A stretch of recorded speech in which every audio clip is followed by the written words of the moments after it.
Morgan-Galvan. Over the past 4 weeks, we have covered a variety of areas that are essential in developing a speech.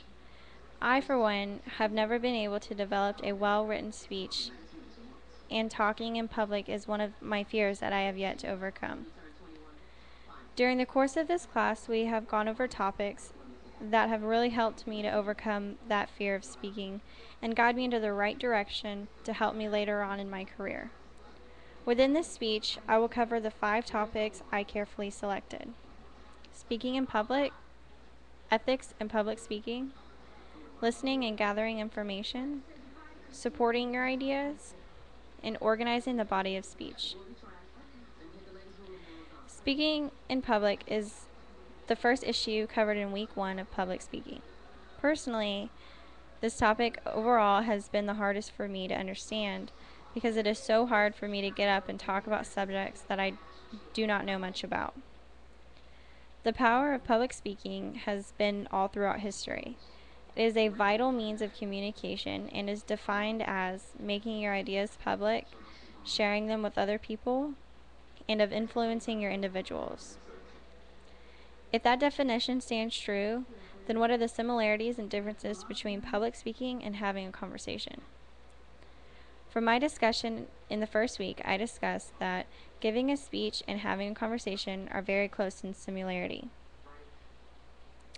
You are direct with both and have to alter what is being said based on the crowd or person you are talking to. Most importantly, they share 3 main goals: to inform people that things they do not know, to persuade people to believe something or to do something, or to entertain and make them feel good about themselves.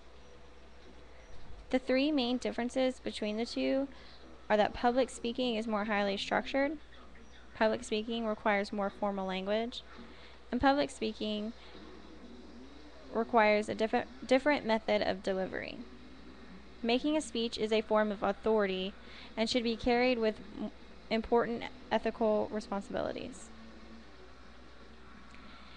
Keeping the ethics while giving a speech will allow you to give a fundamental speech without any individual getting upset by the delivery. Ethics are so important because of the influence a human being can put forth with just words alone. There are 7 ethical points while preparing a speech.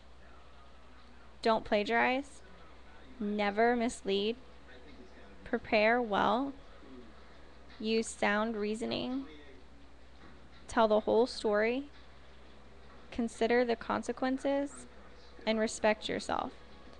Following this guideline will definitely allow for a more positive response from your intended audience. Guidelines include information such as making your goals ethically sound, being fully prepared for each speech, and always write a speech out before verbally presenting it, and be completely honest with whatever you are talking about. But lastly, avoid name calling and other forms of abusive language. With that being said, giving a speech has a lot of work that gets put into it, a lot of preparation, and time consuming. The one thing that we as humans tend to do is accidentally take information that is great use for their speeches and forget to cite it. This is known as plagiarism and has major consequences to it. The main thing to remember is to be original in speeches you give and always think before you speak. Listening, gathering materials, supporting your ideas, and organizing your body of speech are all just as important as public speaking and ethics of public speaking. Listening involves critical thinking, and the 4 kinds of thinking are appreciative thinking, empathetic listening, comprehensive listening, and critical listening. There are different ways a person can have poor listening as well. If someone is not concentrating well enough, or listening too hard, such as overdoing it, jumping to conclusions, and focusing on delivering and personal experience. These are all examples of poor listening or habits that people get into and some can't control. When gathering materials, you want to make sure that you are using accurate information and that the information is current. When you gather your information, always make sure that you can back it up with supporting ideas. If you cite information, be sure to put your own take and your own spin on the information found. But most importantly, organizing your body of speech is vital in a well-developed speech.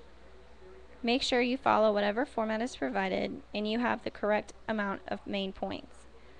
You should always have three main body paragraphs and support your information by either finding sources or your own knowledge.